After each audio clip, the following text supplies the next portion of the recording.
పేదల సొంతింటి కల నెరవేర్చాలనే లక్ష్యంతో కేంద్ర ప్రభుత్వం ప్రధానమంత్రి ఆవాస్ యోజన అనే ఒక పథకాన్ని తీసుకొచ్చింది. దీని ప్రకారం ప్రధానమంత్రి ఆవాస్ యోజన పథకంలో భాగంగా కేంద్ర రాష్ట్ర ప్రభుత్వాలు నిధులు మంజూరు చేస్తుంటాయి. దాదాపు 60% కేంద్రం భరిస్తుంది, 40% రాష్ట్ర ప్రభుత్వాలు భరిస్తాయి. ప్లెయిన్ ఏరియాస్లో మొత్తం కూడా కేంద్ర ప్రభుత్వమే దీన్ని భరిస్తుంది.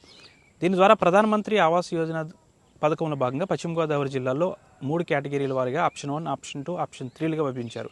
ఆప్షన్ 3లో ఎవరైతే లబ్ధిదారులు ఉంటారో ప్రధానమంత్రి ఆవాస్ యోజనకు సంబంధించి లబ్ధిదారులు తాము కట్టుకోలేని పరిస్థితిలో ఉంటే ప్రభుత్వమే కొన్ని నిర్మాణ సంస్థలకు ఈ లబ్ధిదారులకు ఇళ్లను కట్టిమ్మని ఒక నోటిఫికేషన్ కూడా జారీ చేస్తుంది. దీనికి సంబంధించి కొంతమంది ఈ ఇళ్ల నిర్మాణదారు సంస్థలు కొన్ని ఇళ్లనైతే నిర్మిస్తూ ఉంటాయి ఆప్షన్ 3లో భాగంగా.